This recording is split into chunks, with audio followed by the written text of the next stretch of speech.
Om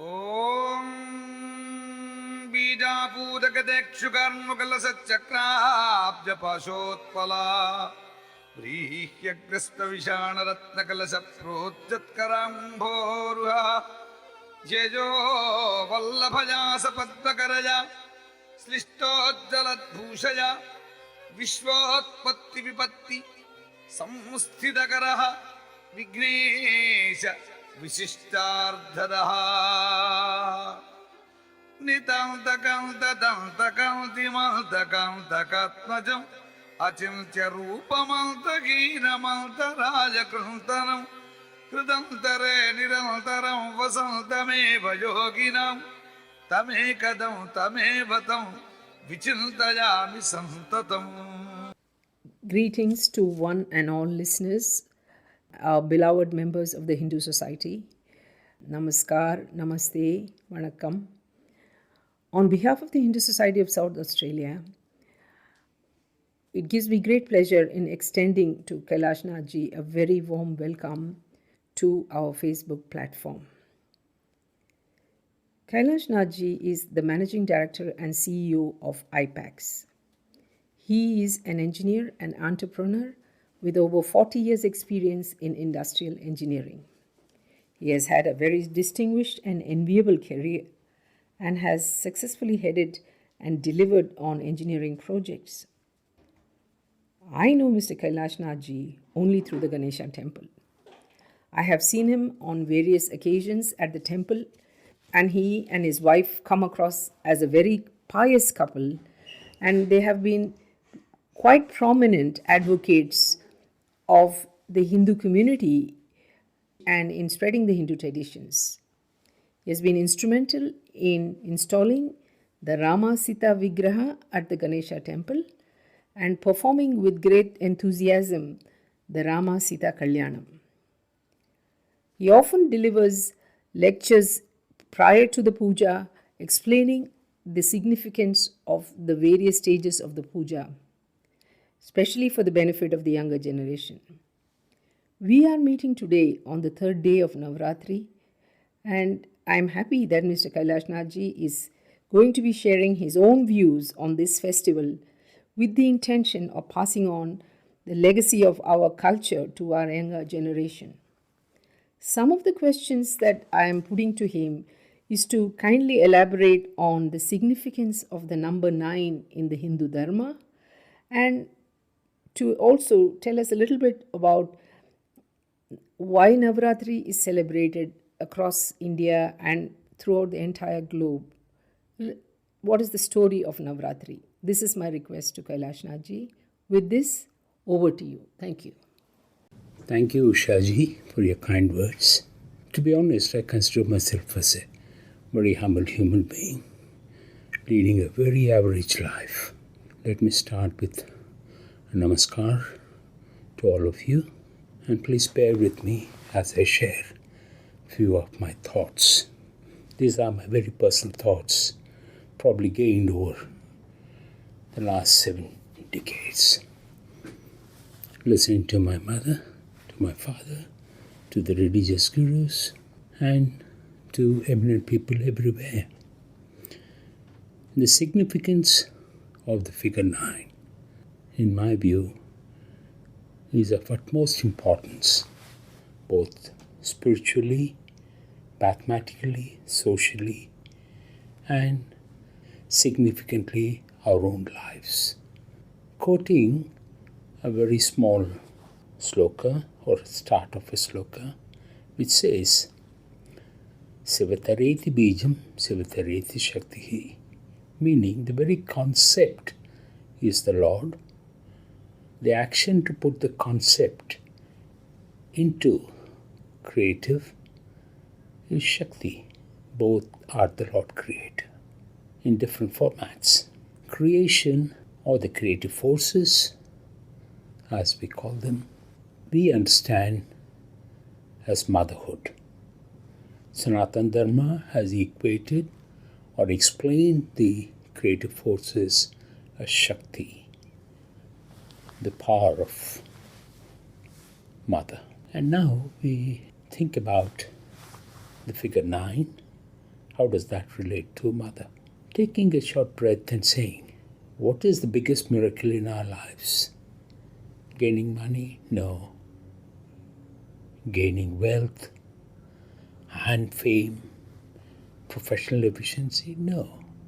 The biggest miracle in our lives is our very birth. If we did not have it, we would have nothing. And this very birth is in the womb of the mother, who nourishes you, teaches you, coaxes you, and gives you the various whims of the bodies, the intellect, the capacity to think, and the very life force, all within the confines of the mother's womb. So the 9 months that we spend there is a figure of 9. And the same 9 is replicated, in my view, as the Navarathri, the 9 nights of absolute dedication, remembrance, prayers, and a thank you to the mother. If you look at how we celebrate the 9 days, giving various different forces of creation attributed to the Devis of the 9 nights, they actually replicate what is happening to you and your own mother giving to you. The capacity to earn, the capacity to have your own personality, the capacity of truth, the capacity of vigor, capacity to protect yourself. All of this are before you're born. Once you're born, then your own personality takes over and you share or imbibe or enhance, as the case may be, the very creative forces of the Lord. Once they are in you and you're born, you start thinking, but what is mother? How much is mother caring for you? And we see today, mother is equated to, okay, she gave me a birth, so what? And there is where Sanatana Dharma differs. Tells you it's just not a Mother's Day to celebrate once a year and say, thank you, Mom, have a dinner. But to say, Mother, we are here because of you. It's you that's prime. A brief story about Navarathri. Mahishasura, an invincible Rakshasa, who got immense boons never to be killed by anybody other than a woman.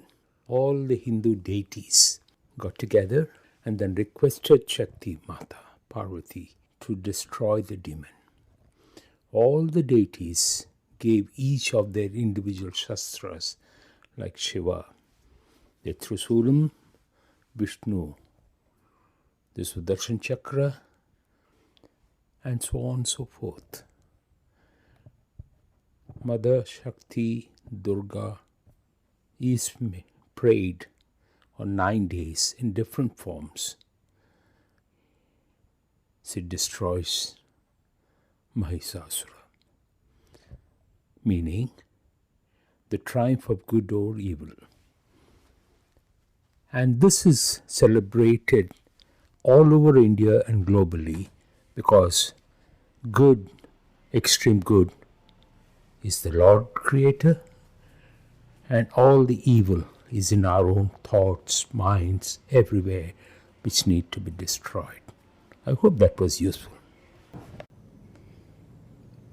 And how do we celebrate?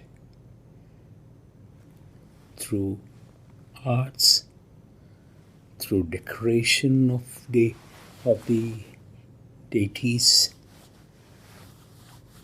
talking about various possible attributions. So this leads to a folklore at different places. So our very Navarathri is directed or dictated by social events that take place. So that's where I said 9. has a social impact. Spiritually, personally, we have already understood why 9 is significant to us. And how do we attach ourselves to the very concept of Navarathri, of the Devi. These are called Devi Navarathris. And then we expand and say, mathematically, what is 9? 9 is a figure which was given to mathematics from our ancient sages, which you can't say is purely religious aspect. Yes and no. Because when the sages were thinking about creation, then they started looking at various aspects of creation and realized the significance of 9. Today, we would not have any advanced mathematics, physics, any amount of science without the figure 9. Brings me to a very interesting story which I have been telling for many years.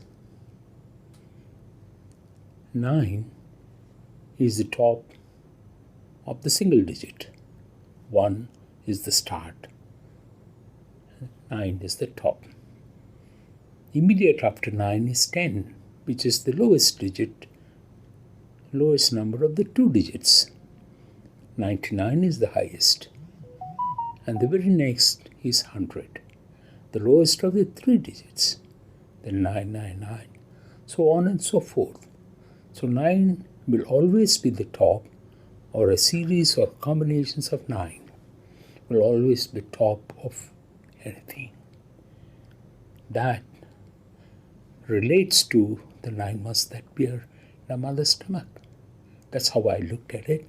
Others might have different feelings, different ideas, different explanations. I think and respect and adore relating to my mother. I think all of you should do the same. Is my humble opinion. Nothing else other than that. Now we come to another aspect of 9. Our astrologers or astronomers, again, that came out through deep contemplation, meditation, questioning the reason for the universe, the creation, and so on, have realized actually there are 9 planets which affect the very day-to-day modes of our lives, protects you from adversity, gives you capacity to progress confidently. So those are the 9 planets. It's a different thing that thousands of years later, modern science have said, yeah, there are 9 planets. Is that a significance or a different outlook, understanding when you look out to the outer space and say, yeah, there are actually 9 planets in our solar system? The significant difference is, in our 9 planets, the center is Surya, the sun. We do not consider those rocks out there as the 9 planets. The aspects of the 9. 9 is one of the most interesting calculations. All the astronomy, astrology are all mathematical calculations. So we talk about the 9 and we say 9 plays a significant role in your life here on after birth. So we still attach a spiritual, social, and personal effect to the figure of 9. A close friend of mine, Dr. Raghavendra Gupta, asked me, in the Navagraha statues, which are at one corner of every temple, we circumambulate 9 times. And he said, why are we not supposed to, or allowed to go round Navagraha after sunset. And I said, Guptaji, a simple reason, at the center is Surya. Sunset, Surya Bhagwan is at another side of the planet, giving light, waking up people, giving them the warmth on another side of the planet. So, are we allowed to disturb him? That's one way of looking and saying, yeah. But if you have to, what do? You pay a sort of a penalty by putting a small coin of dakshina at the statue of Surya and then say, excuse me if I've disturbed you in your work, but I had this time, this availability to go around you. I do that with absolute sincerity and humility. So there you go. On the aspect of 9, the Surya Bhagwan, and how do we do it? There are eminent astrologers who can tell you the calculation of the positions of the planets into different so-called houses that affects you. That's astrology. I'm not an expert, so safer for me not to talk about it. But then, let's take it a bit further and say, would there be another reason for 9 to be so important for us? Yes. Think about the Dashavataras of Vishnu. We are living in the 9th avatar, which most people consider to be the avatar of Buddha. The 10th avatar of Kalki is yet to come. And after that is supposed to be a regeneration or the 10 avatars reset again. So we are in the 9th stage, or the 9th avatar of the protector of the universe, Sriman Narayana. That is also something to be thought about and say, whoa, that is another aspect that our sages have thought about and left for us to say, do think about 9. And now I come to a very pleasant understanding of 9. In a way, it does carry a lot of sacrifice from the avatar of Rama and his spouse Sita.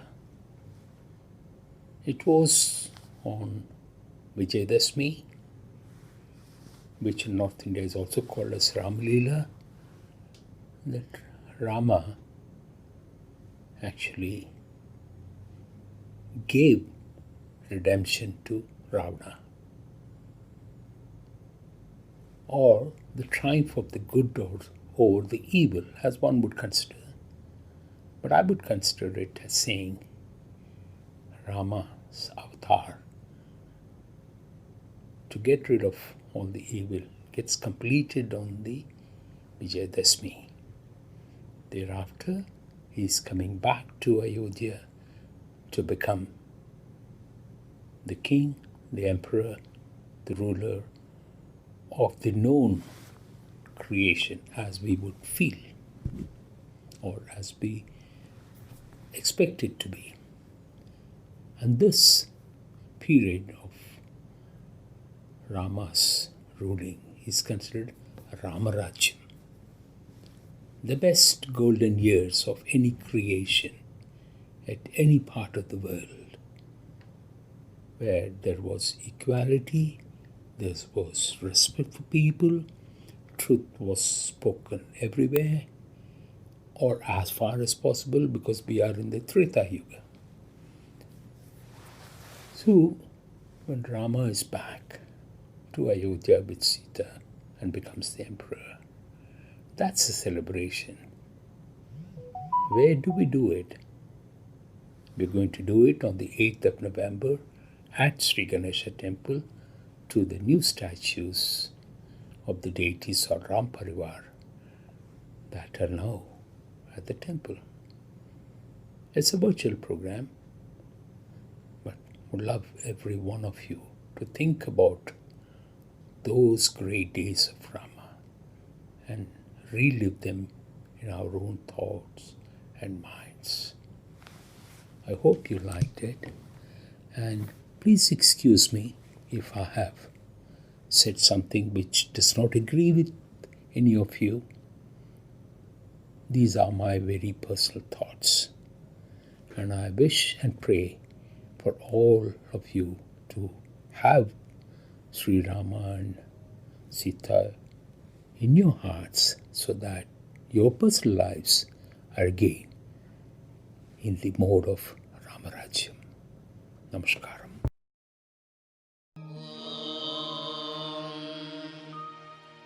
श्रद्धयाग्निः समिज्जते श्रद्धया विन्दते हविः श्रद्धां भगस्य मूर्धनि वचसा वेदयामसि प्रियग्श्रद्धे ददतः प्रियग्श्रद्धेति दासतः प्रियं भोजेषु यज्वसु इदं ममुदितं कृधि यथा देवा असुरेषु श्रद्धामुग्रेषु चक्रिरे एवं भोजेषु यज्वसु अस्माकमुदितं कृधि श्रद्धां देवा यजमानाः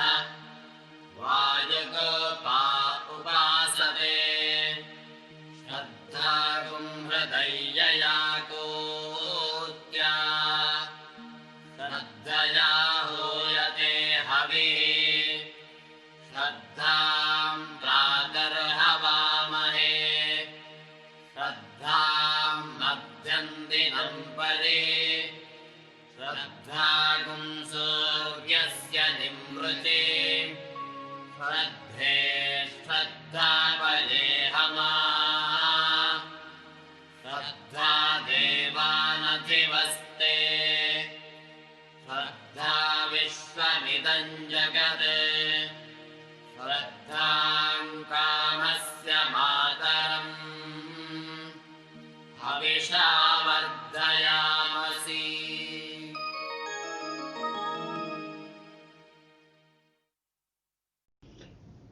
Thank you, Ushaji, for giving me this opportunity to express my personal thoughts on the way I look at Navarathri, womanhood, motherhood, Srimanarayana, Ramarajya, Nava, planets, etc.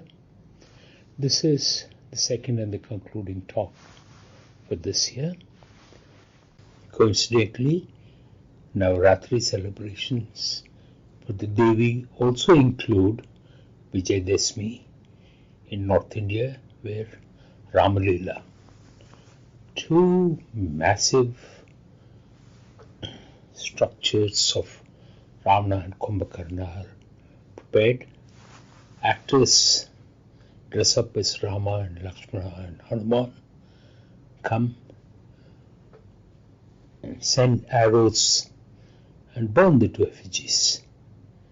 That is one of a celebration of immense happiness for children. And I remember in Rajasthan and elsewhere that we lived in, this was the greatest attraction for Navaratri and the Vijayadashmi, Vijaya, victory.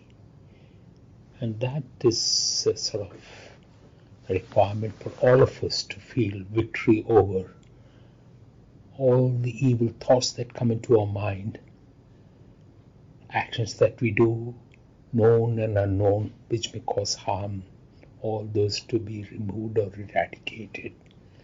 And we are taught when you go to a temple and pray, meditate, you dilute the effects of these on us, others, and society in general, and to the whole universe. That is why in the beauty of Navarathri, Devi Navarathri, Vijayadashmi, has so many different facets attached to one event in the Hindu calendar. One of the best festive periods, and then you will have very soon to come Deepavali. We believe our ancestors have taught us how to enjoy every social event with the thought of the Creator, the Lord, always with us in our prayers and in our actions. Hindu prayers, we always say Om Shanti, including Antariksha, the whole universe to be peaceful. Expanding from what I said at the last talk, there's one aspect which I held it for the last topic, if you like, on the figure 9.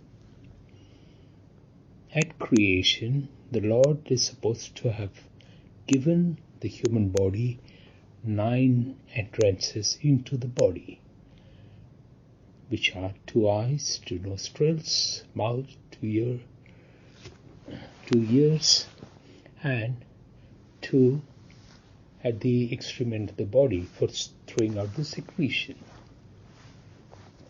It is believed the life force, Atma, when its tenure in this body is completed, it goes out. It goes out of one of these 9 exits or inlets, which signifies where and what position would the Atma, the life force, have. This is a story I read in I'm not sure which particular aspect of the scriptures, but one of the scriptures about creation in Sanskrit when I was about 9-10 years of age, and this stuck in my mind to say, Atma, does it have the intellect and the capacity to say, I'm going to choose this exit because this body has been this good or this bad? And then I asked my parents, which is the best exit out of the body? And they said, that is from the top of the head, meaning the life force splits the skull, not with the force to say the skull is broken, but splits it, because that's where our intellect lies, in the brain, which is in the skull, and then goes direct as a force to merge with the Lord, which in terms is called moksha. And then I thought, that's an aspect of 9 which carries a significance to each one of us. It's very personal to every one of us. And how do we conceive to prepare ourselves so that the life force, the Atma in us, some call it Jivatma, to go back to Paramatma, or the Supreme Lord, which is also considered as a continuous state of Samadhi or moksha. We are told we need to inculcate in us a ritualistic form of prayer, a dhyanam where you close your eyes, don't look at anything, and think about the Creator or a mantra or any personal aspect or any way you want to meditation, dhyanam. The sages of India ages ago have said equally important is contemplation, which is a very intense question and answer. about the Lord, creation, our own necessity to be in this planet? Or do we have a role to play? Or have we got a duty to perform? This takes you into the society of India, where long, long ago they said you need to go to temples, where you see a statue in front of you for you to focus your thoughts on and lead into saying every morning and every evening, make my day good, or I've sinned, let this sin be dissolved. There are various ways of doing it, but then when you come to a temple, and it is said, between you and the Lord is a pujari. He carries or performs certain ritualistic duties on your behalf with absolute purity. And we have two such wonderful priests at our own temple here. We should be thankful to them to replicate our thoughts in the symbolic to ritualistic to intense prayers. And this leads me to a point of saying, are rituals important?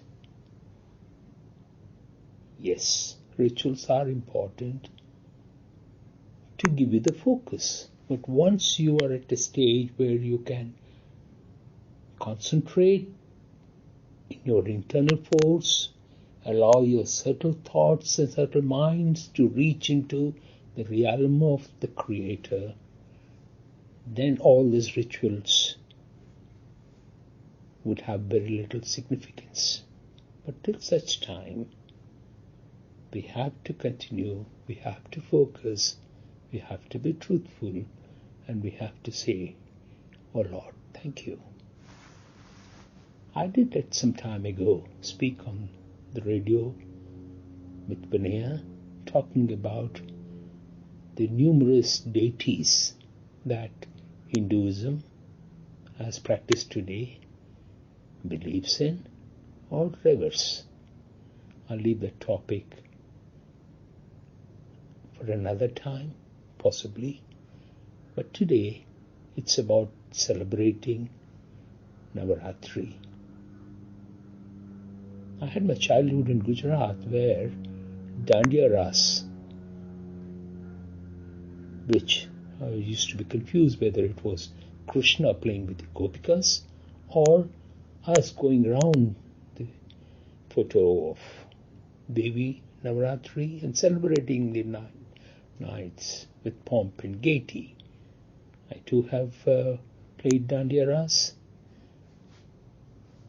and that's such a wonderful aspect of the 9 days that every morning you wait for the evening to get on to the stage. And today, Bollywood has entered and made it a very colorful sort of thing. I would still love the Dandiya Ras of my childhood in Jamnagar. And then I was also in Bengal, in Calcutta, to see the Durga Pujas, the beautiful Aartis, the competition for the Aartis. I used to wonder, is that how we reach up to the Lord? Then you go to the temple where Sriram, Krishna Paramahamsa, was the priest, Belur Math, Kalika Devi, and then you feel the intelligence of your prayers, same as Ramakrishna, to be understood as Swami Vivekananda did, would be a challenge for a commoner like me. But we have such eminent people who have left a lot of eminent thoughts for us to focus on, to move with the pomp and gaiety of celebrations into that a second, a minute, or a few moments of dhyanam, where you focus all your thought onto that spiritual aspect which is inside of you, outside of you, everywhere. We are a part of the divine force, and say, this year the Navarathri has taught me far beyond what I thought it used to be. These were some of the thoughts I had during my childhood. I have been so happy to share them with you. Once again, do excuse if my thoughts do not line up with your thoughts or your way of understanding Navaratri, the rituals, and the prayers, each for himself. Yet, Sanatana Dharma has left us with so many different types of modes of prayers. Each one has to choose what is the best and the dearest, and then pray. My advice would be, do meditate, close your eyes even for a second, think about the Creator, and then your life would have a meaning.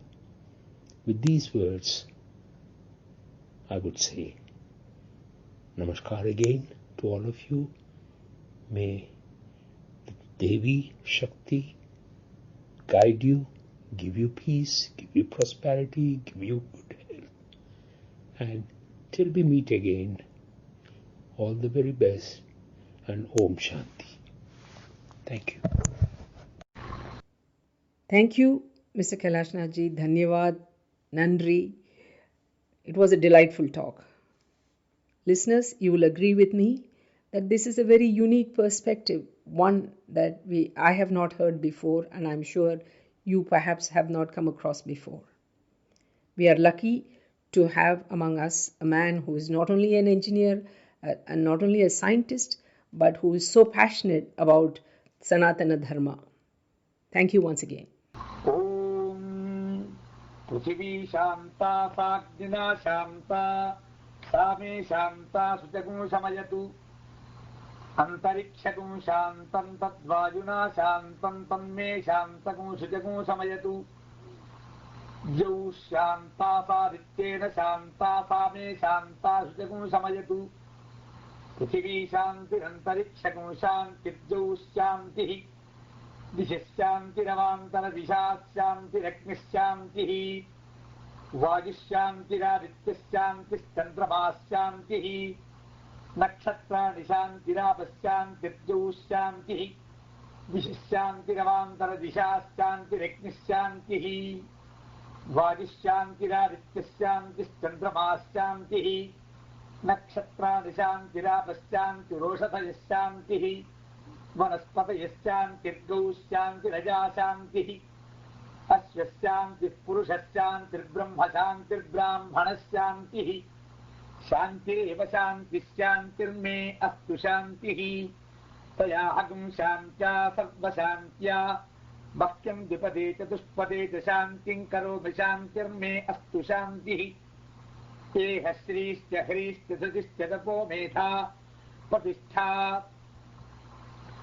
श्रद्धा सत्यं धम्मश्चैतानि मोत्तिष्ठन्तु मनोत्तिष्ठन्तु मामागुश्रीश्च ह्रीश्च धृतिश्च तपो मेधा प्रतिष्ठा श्रद्धा सत्यं धम्मश्चैतानि मामाशिषुः उदाजुषा स्वाजुषो दोषधि नागोरसेनोत्पर्जन्यस्य शुष्मेणोदस्थापवृतागो अनु प्रत्यक्षद्देवहितं पुरस्तात् शुक्रमुच्चरतु तस्येम शरदश्च तं जीवेम शरदश्च तं नन्दाम शरदश्च तं मोदाम शरदश्च तं भवाम शरदश्च तं शृणवाम शरदश्च तं प्रब्रवाम शरदश्च तम् अजीताश्चाम शरदश्च तं ज्योत्य सूर्यं दृशे य उदगान् महतोर्नवात् विभ्राजमानस्तरिदश्च मध्यात् सम वृषभो लोहिताक्षः सूर्यो विपश्चिन्मनसा पुनातु ब्रह्मणश्चोतन्यसि ब्रह्मण आनीस्थो ब्रह्मण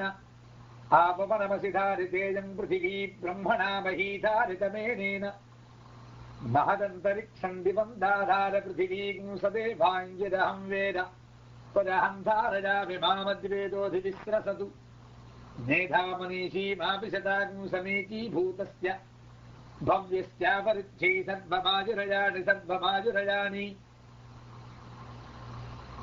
आभिर्गीर्भिर्यरतो न ऊनमाप्यायय हरिवो वर्धमानः यदास्तोतृभ्यो महिगोत्रारुजासि भूयिष्ठभाजो अथ ते स्याम ब्रह्म प्रावादिस्मतन्नो माहासीद्। ॐ शान्ति शान्ति शान्तिः।